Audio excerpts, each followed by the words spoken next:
Bienvenue au culte de la semaine de l'Église évangélique de la Grâce. Nous prions que ce message soit une source d'édification pour vous et pour vos proches. Bonne condition d'écoute. Tu es le feu, nous sommes le temple, tu es la voix, nous sommes le chant.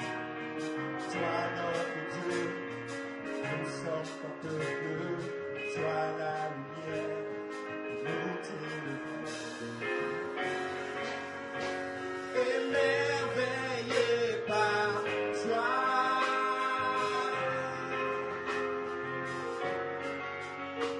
Émerveillé par toi, ni ta force, ni ta force, ni ta puissance, mais par ton esprit, envoie ton esprit, ni ta force, ni ta puissance, mais par ton esprit, envoie ton esprit, ni ta force, ni ta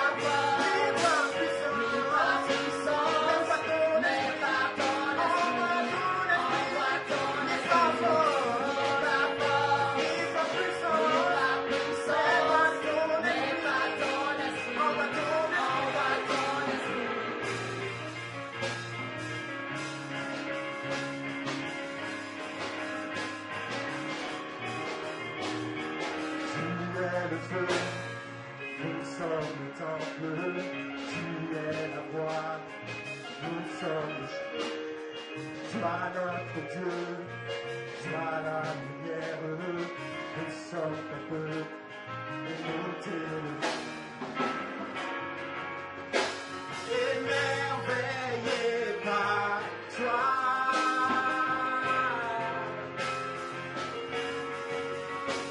Émerveillé par toi,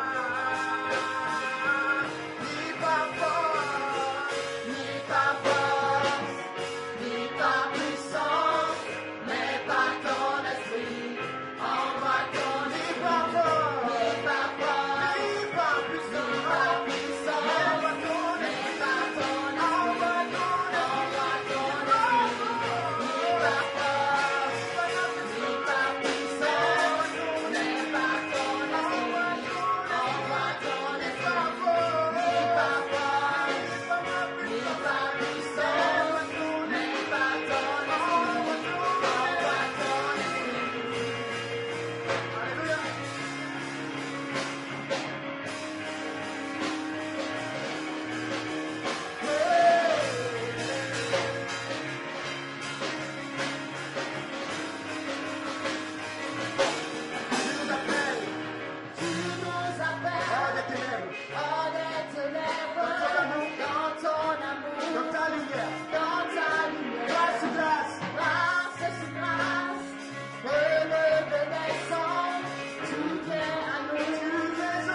ce privilège qui est le nôtre, d'être à tes pieds et de communier ensemble ce matin. Merci pour le précieux corps de Christ. Merci pour ta vie en nous. Merci Seigneur. Merci pour le rassemblement ce matin. Nous ne prenons rien pour acquis. Tout est un don précieux de la Dieu. C'est pourquoi nous prions pour un esprit de sagesse. Pour pouvoir faire bon usage de chaque saison dans nos vies. Béni sois-tu. Sois élevé. Merci pour ce chant. Merci pour tout Seigneur. Pour ce que tu fais dans nos vies. Ce que tu fais avec nos vies. Merci pour ce que tu fais au travers de nous. Tu mérites la gloire. Tu mérites l'honneur. Aucun Dieu ne te ressemble. Tu es incomparable. Merci Jésus. Tu ne dépends de rien. Tu existes par toi-même. Tu es un Dieu transcendant.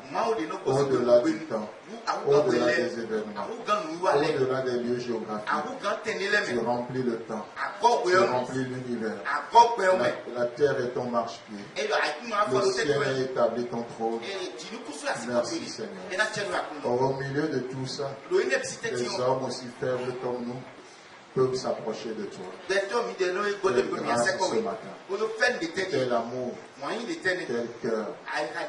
Quelle douceur. Merci de nous remplir. Et de continuer de te manifester ce matin. Gloire, honneur à toi. Gloire, honneur à toi. Viens et bénis ce temps. Au nom puissant de Jésus. Amen. Amen. Amen. Wow. Merci beaucoup. Et c'est beau, c'est extraordinaire de revenir à la maison, de revoir le visage de chacun d'entre vous. C'est merveilleux. J'avoue que ces visages m'ont beaucoup manqué. Et on va lire la parole de Dieu. Seigneur, je suis tellement heureux. Tu ne dépends de rien. Ce n'est pas juste un chant. C'est une confession, c'est une vérité. Tu ne dépends de rien. Tu es Dieu.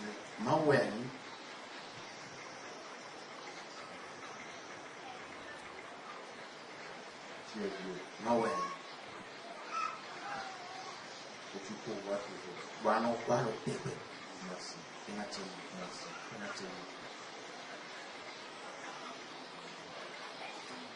Je dis ta parole.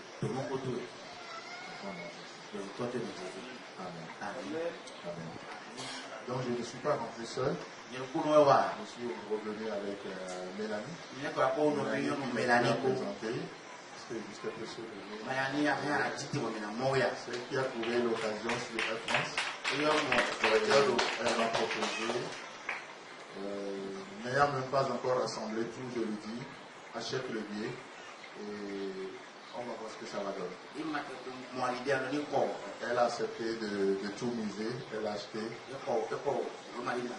Elle a marché par la foi. Et après, voilà, le Seigneur a pourvu. Depuis qu'on est rentré, c'est maintenant qu'on se voit.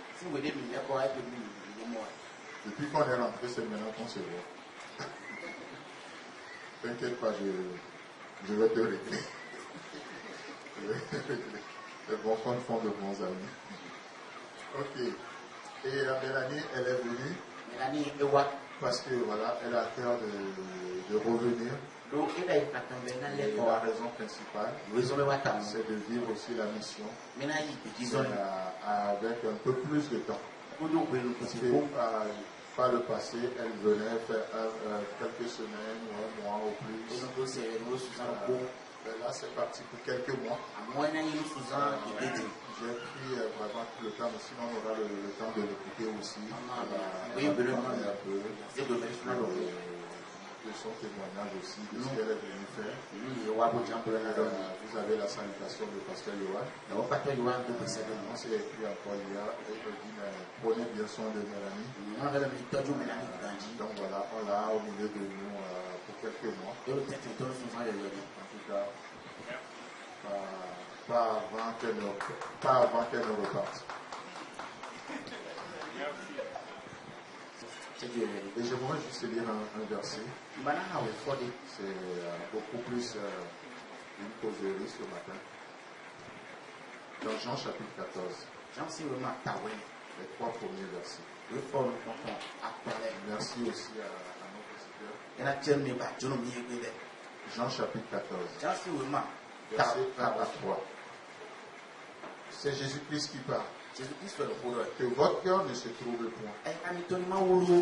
Croyez en Dieu et croyez en moi. Il y a plusieurs demeures dans la maison de mon Père. Si cela n'était pas, je vous l'aurais dit. Je vais vous préparer une place. Le verset 3. Et lorsque je m'en serai allé et que je vous aurai préparé une place, je reviendrai et je vous prendrai avec moi. Afin que là où je suis, vous y soyez. Amen. Amen. Amen. Je pensais à ce passage. Je l'ai beaucoup médité. Je pensais avec ça. C'est une promesse de Jésus. Déjà le verset 1 nous dit que votre cœur ne se trouve pas. Et Jésus n'est pas n'importe qui. Dans ce verset, nous voyons Jésus qui se fait égal à Dieu. Il se fait égal à Dieu, ou en tout cas, il déclare sa divinité. Parce que se fait égal à Dieu, ça sous-entend qu'il n'est pas Dieu, mais qu'il se fait. Parce qu'il dit, croyez en Dieu et croyez en moi. La foi qu'on met en Dieu, Jésus demande la même foi en lui. Et ainsi, Jésus-Christ nous prouve sa divinité. Que lui et le Père font une entité. Et il dit, il commence avant de poser cette doctrine de sa divinité. Il va rassurer les disciples. Que votre cœur ne se trouble point. La question c'est pourquoi le cœur des disciples devait être troublé. Si Jésus disait que leur cœur ne se trouble pas, c'est que certainement il y a des raisons à cela. C'est comme je viens vous voir. Vous raconter quelque chose, je vous dis n'ayez pas peur. Peut-être ça sous-entend que que déjà je lis la peur sur votre visage. Ou que ce que je vais vous dire peut engendrer la peur en vous. Je vous dis, n'ayez pas peur. Que votre cœur ne se trouble pas. Et pourquoi cet enseignement, je vais dire? Parce que déjà, si nous descendons un peu dans le chapitre 12, dans ce chapitre 12, déjà à partir du verset 3, Jésus ira dans une maison où il a l'habitude de s'y rendre. La maison de Marthe Marie et Lazare, à Bethanie. Alors que Jésus est dans cette maison, dans le chapitre 12, Marie va venir et Marie va prendre un parfum particulier. Un parfum de grand prix. Un parfum qu'on utilise dans un contexte un peu particulier. Non seulement c'est un parfum de grand prix, mais on utilise ce parfum pour pas embaumer, mais pour embaumer les morts. Et il faut juste une goutte pour parfumer le corps du mort.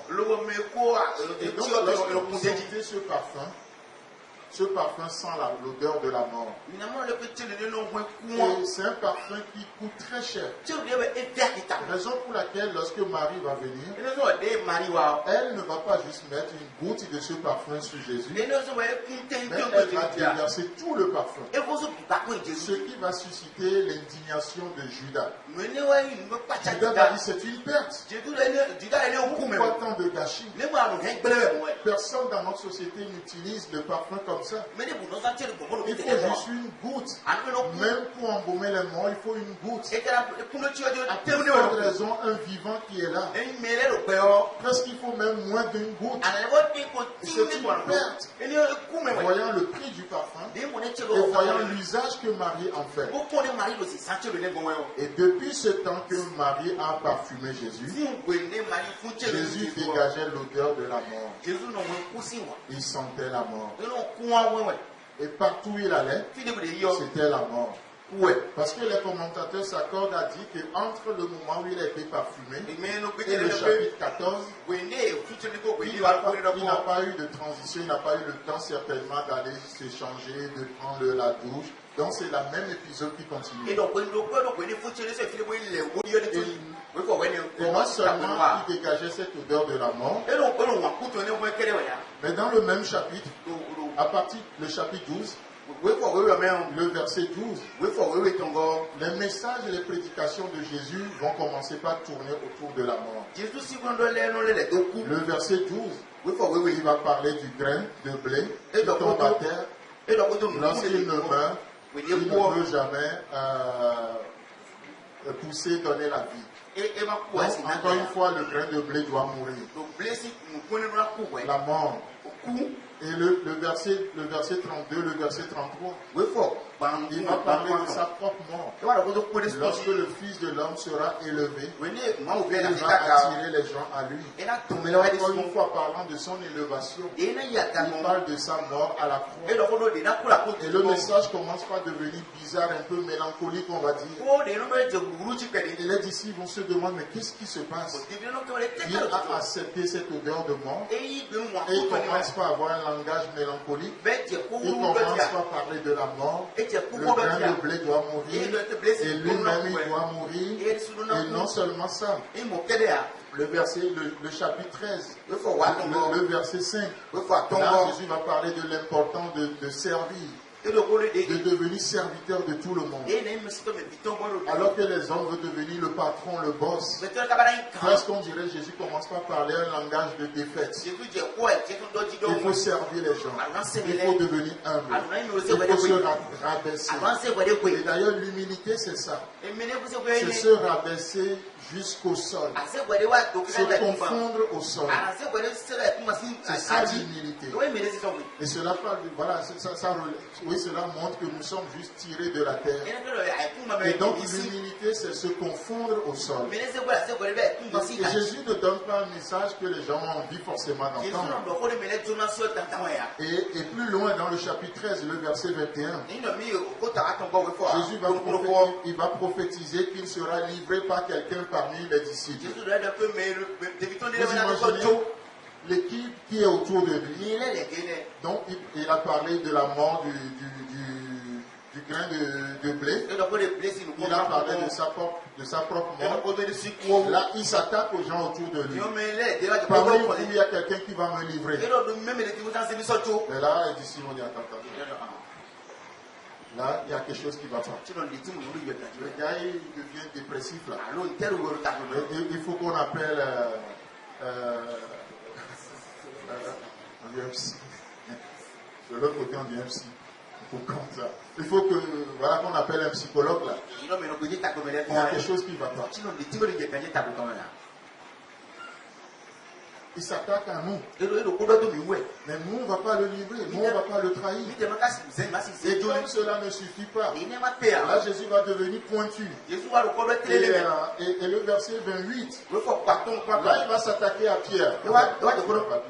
Il va s'attaquer à Pierre. Il va dire, Pierre, tu vas me renier. Ah, Jésus, tu fais fort là. Tu es général là, maintenant tu deviens pointu là. Et il dit, tu vas me renier. Lorsque le coq va chanter 3 fois, Pierre dit, moi, alors quand même, Jésus, je ne veux pas le faire. Et au milieu, avec tous ces messages, plus son odeur de mort.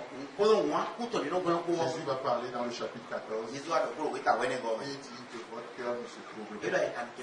Je sais que ce que j'ai dit, je sais que cette période de ma vie vous trouble. Mais que votre cœur ne se trouble pas. Voilà le contexte dans lequel Jésus a parlé.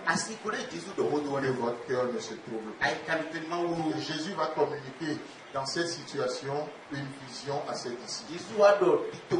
En tant que berger, il va communiquer une vision. Et Jésus a toujours été un homme de vision. Lorsque les hommes ne voyaient pas plus loin que le bout de leur nez, Jésus vient toujours avec une grande vision.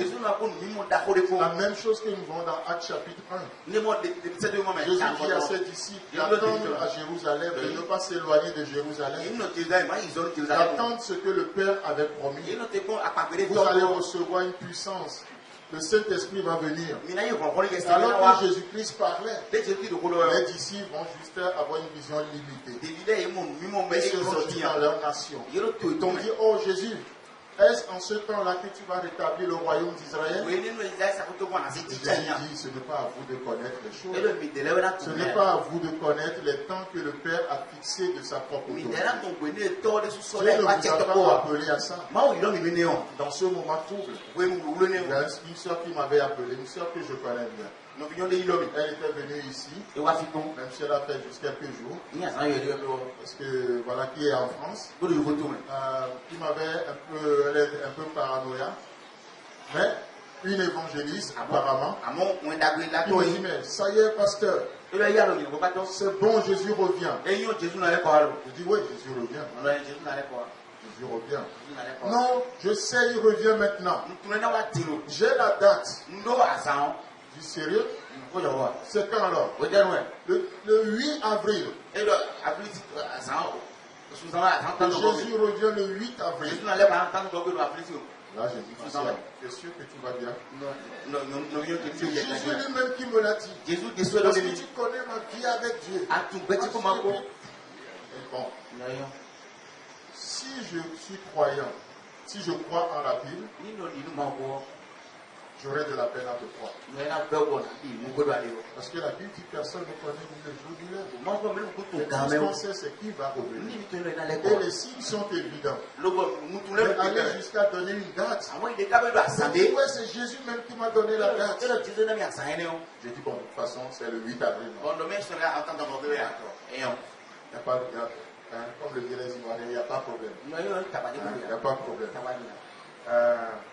Et puis je dis, mais il me dit, mais tu sais, j'ai même la confirmation. Je passais dans la rue de Montpellier, alors que j'allais à la gare Saint-Roch. Il y a un démoniaque qui était là-bas et qui me regardait et puis il a peur. Et il disait dans mes yeux 8 avril. Et il dit, pourquoi tu es venu nous tourmenter avant le temps? Donc le démoniaque aurait confirmé que Jésus revient le 8 avril. Je dis ma soeur, tu viens de me donner la meilleure preuve que je ne dois jamais te faire confiance. Si c'est un démon qui confirme le message de Dieu, je n'ai rien à faire avec ce message. Et toi et ce démon qui a confirmé ce message démoniaque, allez vous faire cuire en enfer. Un pasteur qui parle comme ça? Je dis, tu es une démoniaque, j'ai le droit de te parler comme ça. Tu es possédé. Tu es possédé. De toute façon, on va voir. Le 8 est passé. Le 9. Le 10. C'était l'anniversaire de ma femme. Le 10, je l'appelle. Je lui dis, j'ai attendu 2 jours parce que je me dis, tu aurais l'humilité de reconnaître ton erreur et de m'appeler. Mais tu ne l'as pas fait. C'est quoi ton problème?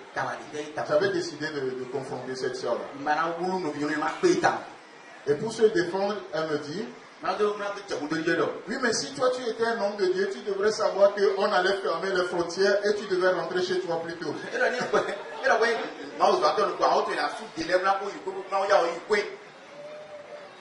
Je dis, mais je n'ai jamais prédit qu'on ne va pas fermer une frontière. Pourquoi ne pas reconnaître les choses? Les hommes ont toujours fonctionné, ils veulent toujours avoir un temps. Est-ce en ce temps-là?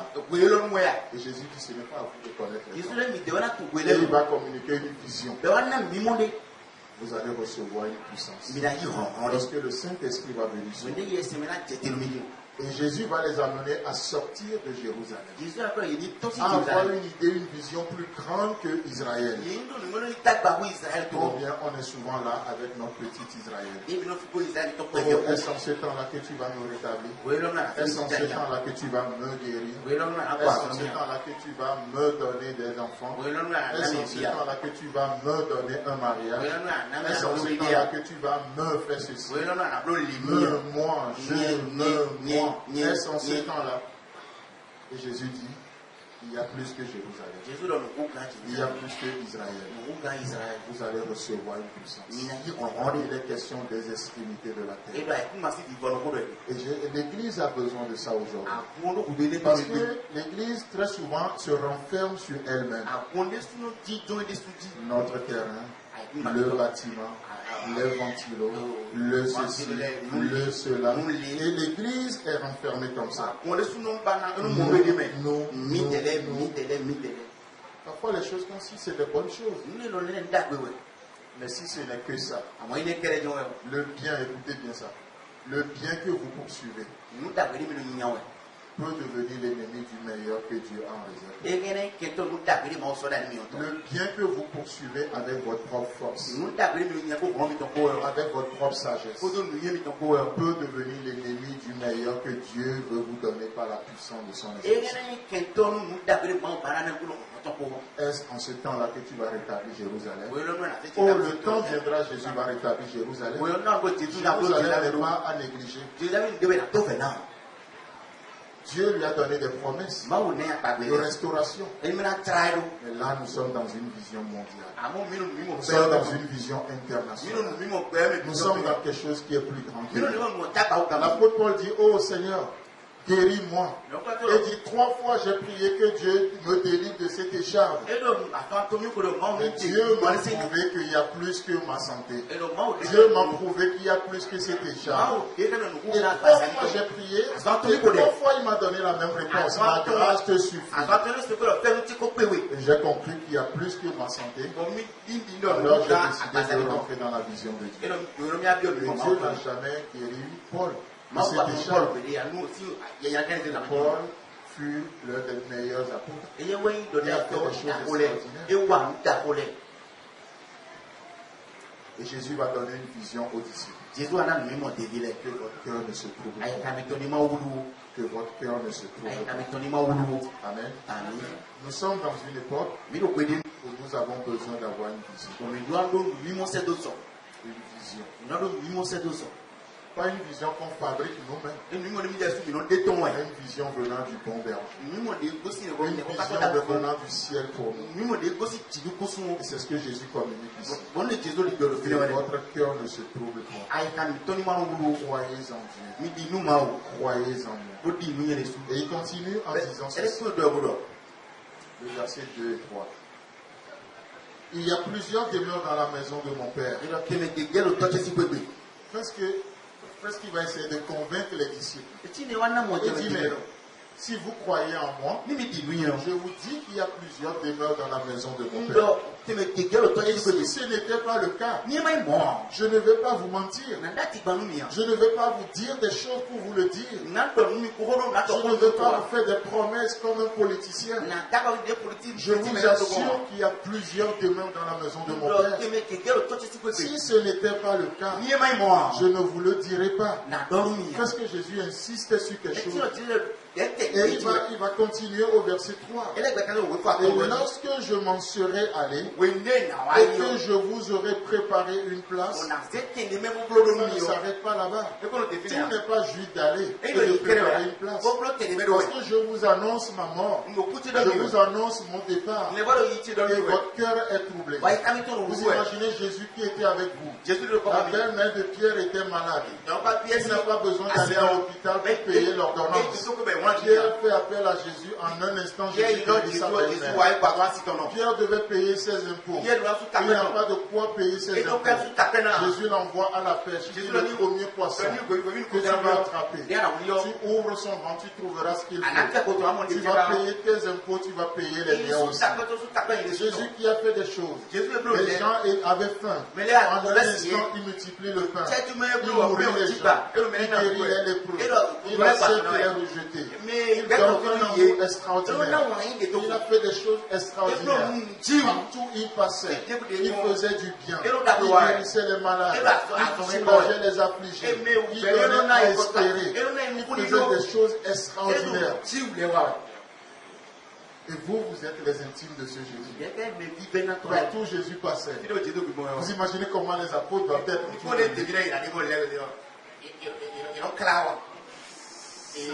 C'est mon patron.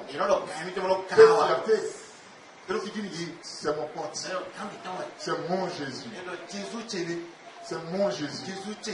Une fierté. Et du coup, comment ce Jésus vous dit, je vais partir. Je vais vous quitter. Je vais mourir. Quelqu'un parmi vous va me trahir. Quelqu'un parmi vous va me livrer. Et toi, Pierre, tu vas me relier. Jésus, qu'est-ce qu'il va faire? Vous imaginez le cœur des disciples tellement troublé. Et Jésus leur dit, il y a plusieurs maisons, plusieurs demeures dans la maison. Je m'en vais. Mais voici le but pour lequel je m'en vais. Voici la vision. Je ne pars pas parce que je suis fatigué de vous.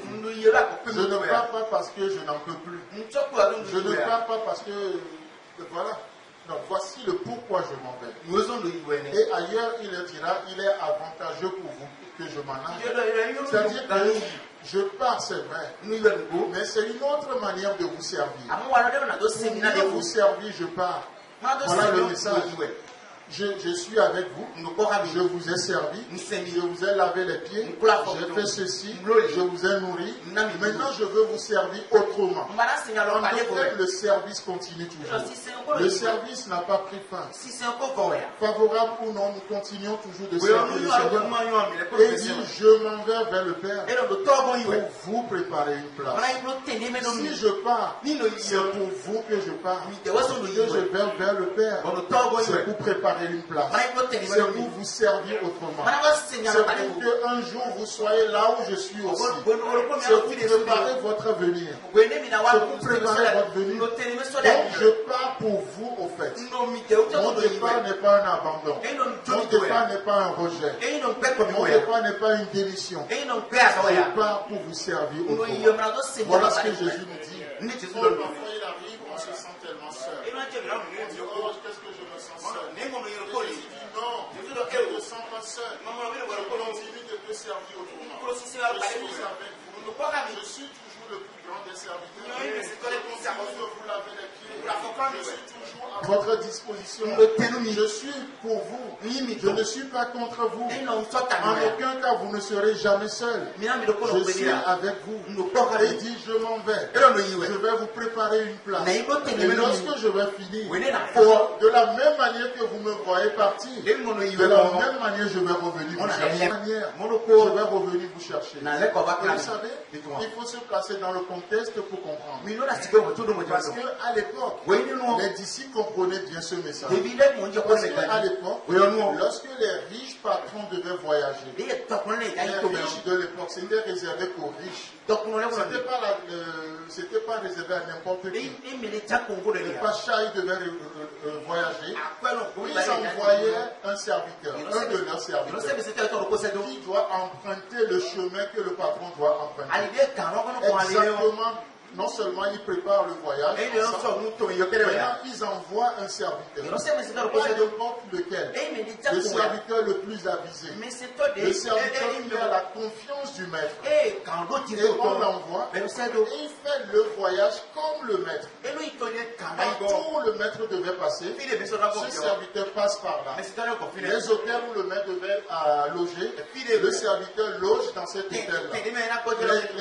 Tout ce qu'il doit faire, le serviteur fait exactement le parcours comme le maître. Pour la sécurité du maître et pour sécuriser les biens du maître.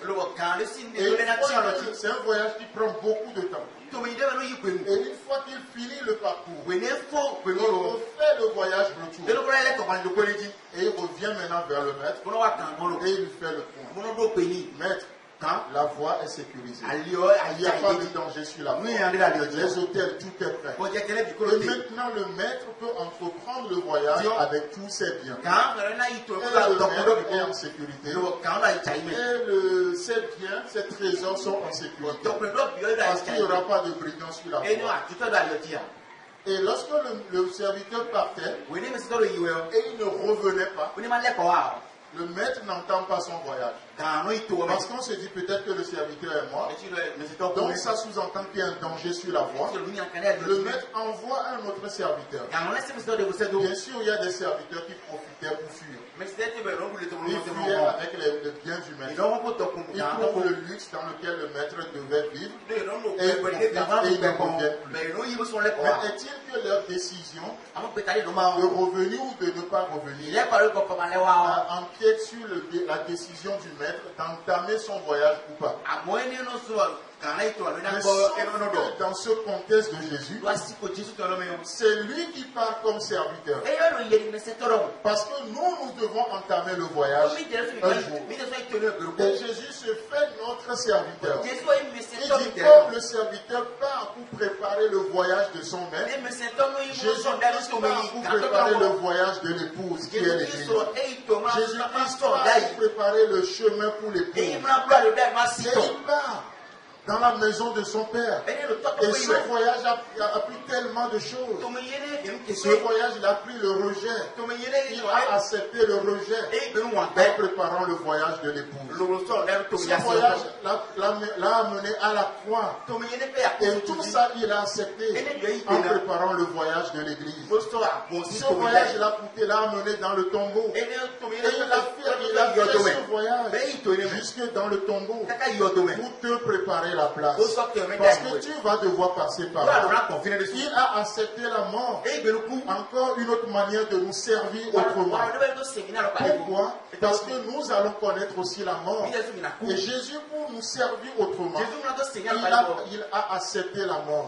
Pour qu'aujourd'hui, la mort ne te fasse plus peur. Pour que personne n'utilise plus la mort pour te menacer. Il a accepté la mort pour préparer ton voyage. Il a accepté l'élévation. Parce qu'un jour, tu seras élevé dans la gloire. Il a préparé ce voyage. Et en passant par la résurrection, parce qu'un jour, nous allons revêtir l'incorruptibilité. Et nous serons transformés en la même image que lui en un instant. Et nous allons partir dans la gloire, dans la félicité éternelle. Jésus-Christ a accepté tout ce voyage. Pourquoi? Parce que toi et moi, nous allons emprunter ce chemin. Pour notre sécurité, pour nous rassurer, Jésus-Christ a fait le voyage. Le plus beau des voyages. Le plus difficile des voyages. C'est pourquoi il dit aux disciples que votre cœur ne se trouble pas. Vous comprenez maintenant? Que votre cœur ne se trouble pas. Tout ce que je subis, je le subis pour vous. J'ai accepté la mort pour vous communiquer la vie. J'ai accepté le rejet pour que plus jamais aucun d'entre vous ne se sente rejeté. J'ai accepté la couronne d'épines pour qu'aucun de vous ne porte plus jamais la couronne d'épines. Pour que vous puissiez recevoir la couronne de la gloire. J'ai accepté tout ce que j'ai accepté pour vous introduire suis dans l'intimité avec la Trinité. J'ai été abandonné à la croix. Il s'est écrié, n'est-ce pas? Père, Père, toi m'as-tu abandonné pour que toi et moi aujourd'hui nous puissions dire Père, Père, pourquoi tu m'as tant aimé? Je sais même pas pourquoi tu m'as tant aimé. Tu t'es donné pour moi. Alors que j'étais encore pécheur, tu es venu jusqu'à moi. Tu m'as aimé tel que je suis. Tu m'as chéri. Oh, c'est beau, n'est-ce pas? Quel Dieu nous avons. Quel Dieu nous avons. Et dit, croyez en Dieu. Croyez en moi. Je suis de votre côté. Oui, ne prenez pas garde à ce message un peu mélancolique. Je vais mourir, je vais faire ceci. Croyez en moi. C'est pour votre intérêt. C'est pour votre intérêt. Ne soyez pas attristés. C'est pour votre intérêt. Et Jésus, alors que c'est le serviteur qui part pour préparer. Jésus qui se fait le plus grand des serviteurs. Et part pour ce voyage. Ça fait plus de 2000 ans que ce voyage est. Et vous savez, tant qu'il ne revient pas, l'église ne sera jamais enlevée. Parce qu'il faut que le serviteur revienne. Et pour que le maître puisse partir de son voyage. Et il va revenir bientôt. Il va revenir. Il prépare cette place. Il va revenir nous chercher. Il n'est pas un homme pour nous mentir. Il n'est pas un Dieu démissionnaire. Ce qu'il a commencé, il va l'achever. Croyez en moi. Croyez en Dieu. Il n'est pas un homme pour nous mentir. Il est Dieu. Ce qu'il ne peut pas faire, il ne le promet pas. S'il dit qu'il reviendra nous chercher, il reviendra nous chercher.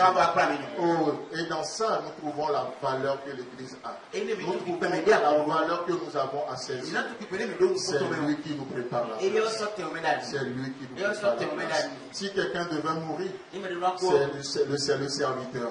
C'est pourquoi il est mort à notre place. Pour que nous puissions entreprendre ce voyage en toute sécurité. Il est le chemin. Il est la vérité. Il est la vie. Ce chemin communique la vie. Ce chemin donne la vie. Dieu voulant, peut-être on va continuer la prochaine fois. On va faire le pont. Mais le truc, c'est qu'il est le chemin. Et quand on parle du chemin, si je vous dis je suis le chemin qui mène de ma maison à l'église, le chemin, ce n'est pas juste un bout du chemin. Le chemin prend en compte le départ et l'arrivée. Il est le départ, il est l'arrivée. Il est le commencement, il est la fin. Il est l'alpha, il est l'oméga. Ça prend le temps. Le chemin prend le temps. C'est la durée dans le temps, dans l'espace. Et Jésus dit, croyez en moi. Croyez en moi. Que votre cœur ne se trouve pas. Et le verset 6, il va leur dire, je suis le chemin. Je suis le chemin. La vérité. Je suis la vie. Alors que la Bible déclare que la voie de chacun est droite devant lui. Mais la fin, c'est la mort, c'est la perdition. Nous, notre chemin mène à la vie. Notre chemin mène à la vie. Mes frères et sœurs, que votre cœur ne se trouve pas. Oui, vous avez peut-être traversé des moments difficiles. Peut-être des gens ont connu des difficultés dans leurs affaires, dans leur vie de famille, dans leur vie même spirituelle. Vous avez connu des choses des hauts et des bas. Que votre cœur ne se trouve pas. Que votre cœur ne se trouve pas. Amen. Pensons à ces trois jeunes hommes hébreux qui ont été jetés dans la fournaise ardente. Ils sont dans cette fournaise alors que le roi pensait qu'ils vont mourir. Et dans cette fournaise, le roi voit la quatrième personne qui apparaît dans le feu. Et le roi appelle ses conseillers. Avant de voir jeter trois personnes, je suis en train de voir une quatrième personne dans le feu. Et rapidement, ils ont éteint le feu pour pouvoir faire sortir les gens. Si vous connaissez bien cette histoire, alors que le roi a vu 4 personnes, combien sont sortis? Combien sont sortis? 3. Et vous savez pourquoi la quatrième n'est pas sortie? Pour que lorsque demain, toi tu traverses le feu, que le feu ne te brûle pas. Pour te garantir sa présence dans le feu. Pour que demain, lorsque tu vas traverser les eaux, que les eaux ne te surmontent pas. Il te garantit sa présence dans les eaux. Il te garantit sa présence. La présence de la quatrième personne. Sa présence à nos côtés. Alors que votre cœur ne se trouve pas. Peu importe comment vous avez vécu depuis ce moment. Peu importe ce que vous avez perdu. Peu importe ce qui est arrivé. Peu importe ce que vous aurez pu faire. Que votre cœur ne se trompe. Que votre cœur ne se trompe. Croyez en Dieu. Croyez en Jésus. Amen. Dépendez de Dieu. Dépendez de Jésus. Faites confiance à Dieu. Faites confiance à Jésus. Seigneur, nous te bénissons ce matin. Tu es le plus grand des serviteurs. Aucun homme n'a servi l'humanité. Beaucoup de leaders de nos jours se servent des gens pour bâtir leur royaume, pour bâtir leur empire. Mais toi, en résistant sous la forme de Dieu, tu n'as pas regardé ton égalité à Dieu comme une proie à tu t'es débrouillé toi-même. Un acte volontaire pour nous servir, pour servir l'humanité, pour ajouter à l'humanité. Tu as pris la forme d'un serviteur. Et aujourd'hui, tu es assis dans les lieux célestes. Tu nous sers autrement. En intercédant pour nous. Oh, merci Jésus. Merci Seigneur. Homme n'a parlé comme toi. Homme n'a aimé comme toi. Tu es un grand visionnaire. Tu nous donnes une grande vision. Tu nous donnes une grande vision. Tu es sans pareil. Tu es sans égal. Tu es sans rival. Oh, merci Jésus. Merci Jésus. Est-ce que peut-être la chorale peut venir nous faire ce chant-là? Il est sans pareil, il est sans rival, sans égal. Ça c'est notre Dieu. Ça c'est notre Dieu. On peut juste se lever ce matin, on va juste prendre quelques 5 minutes, on va l'adorer. Le plus grand des serviteurs. Pense à une difficulté que tu traverses. Jésus-Christ te précède. Il te prépare une place. Il te prépare une place. Pour que la situation ne te surmèche pas. Que tu puisses la traverser en plus que vainqueur. Oh, merci Jésus. Merci Seigneur. Nous t'adorons ce matin. Nous t'élevons ce matin. Alléluia. Amen. Tu étais là dès la création, dès notre existence. Tu n'as pas pris le train en marche avec nous. Alors que nous n'étions qu'une forme, nous n'étions qu'une forme dans le ventre de notre mère. Nous n'avons même pas de forme. Nous étions juste une boule de sang. Tu nous connaissais déjà. Tu nous connaissais déjà. Et tu nous as aimés. Tu nous as aimés. Tu nous as donné une forme. Oh, merci Jésus. Ce n'est pas maintenant que tu vas nous abandonner. Ce n'est pas maintenant que nous allons te décevoir. Merci. Merci Jésus.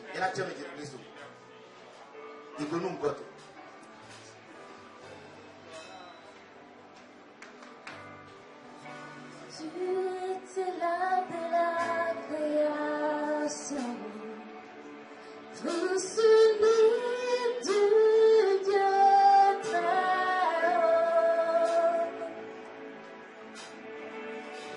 Le mystère de ta gloire révélé, en toi Christ notre Seigneur, ce nom si merveilleux, ce nom si merveilleux, le nom de Jésus Christ mon roi, ce nom si merveilleux.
Merci Seigneur.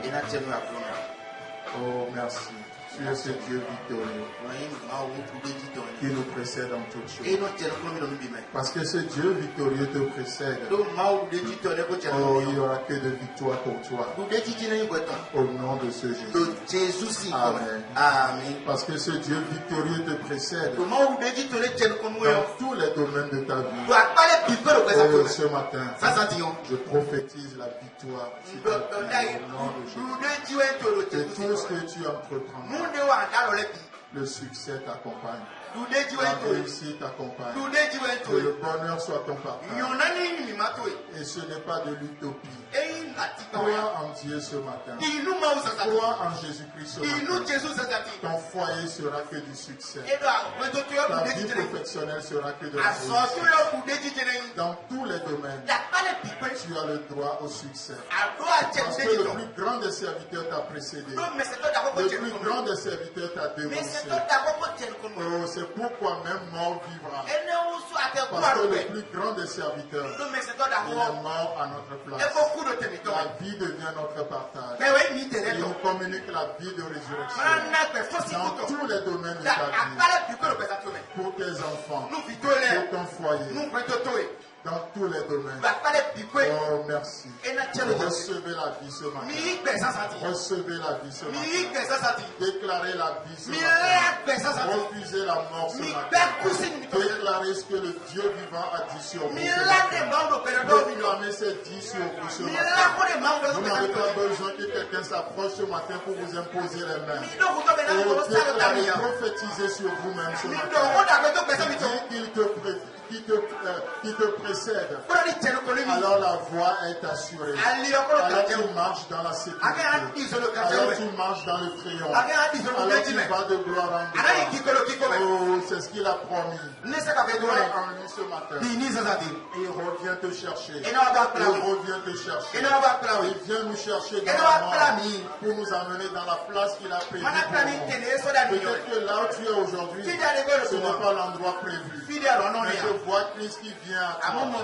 Comme il a quitté sa gloire, il est venu parmi nous. Il est venu dans la poussière pour relever le pauvre. Oh, je vois Jésus qui est en train de relever quelqu'un ce matin. Il est en train de te relever pour te faire asseoir là où il a préparé pour toi. Il te donne la place idéale ce matin. Tu n'as pas besoin de convoiter cette place. Tu n'as pas besoin de tricher pour avoir cette place. C'est ce qu'il prépare pour toi. Ce sont ses promesses te concernant. Avec beaucoup d'intégrité, tu peux accéder à cette position. Avec la vérité, tu peux accéder à cette position. Ce sont ses promesses. Ses promesses sont esprit et vie. Ses paroles sont esprit et vie. Oh Seigneur, nous te bénissons. Nous croyons en toi. Nous croyons en Dieu le Père. Nous croyons en Dieu le Fils. Nous croyons en cet esprit qui a été promis. Saint-Esprit, viens ce matin encore. Merci de nous vivifier. Merci de rendre la vie de Dieu possible. Merci de rendre la communion possible. Merci de briser les ponts entre nous. Merci de briser les murs de séparation. Merci de détruire les chicanes entre nous.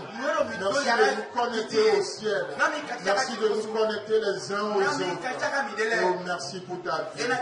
Tu es sans pareil. Tu es sans égal. Merci Jésus.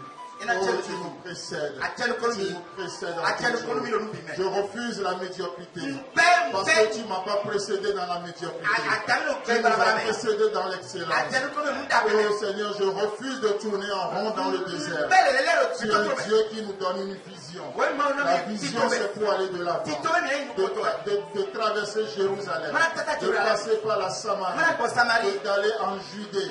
Jusqu'aux extrémités de la terre. Merci pour la vision. Merci pour la vision. La vision donne sa provision. La vision contient sa provision. Merci Jésus. Alléluia Seigneur. Merci. Tu es un Dieu vivant. Tu es un Dieu vivant. Oh, nous t'aimons ce matin. Nous t'aimons ce matin. Bénis cette journée. Bénis cette semaine. Merci Seigneur.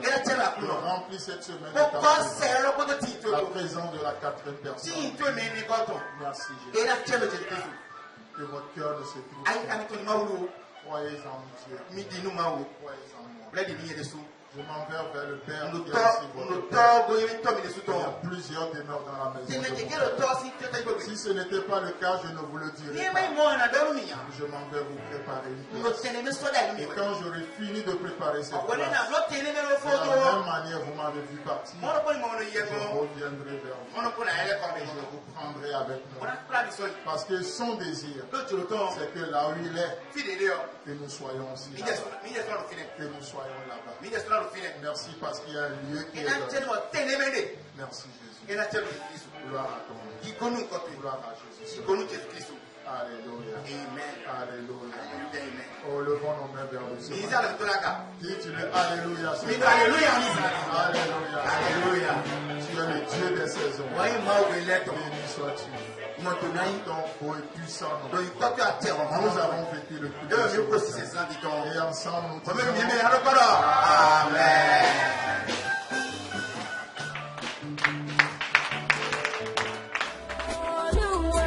Si vous avez aimé ce message, parlez-en à vos amis. Parlez-leur du message de la grâce et de ce qu'il fait dans nos vies. Pour un sujet de prière, une question ou plus d'informations, contactez le téléphone 64 88 35 87 ou 76 42 69 05 ou par WhatsApp 94 75 80 20 ou écrivez-nous à l'adresse email epg.cotonou@gmail.com. Que Dieu vous bénisse et à la semaine prochaine. En attendant, pensez avec Dieu.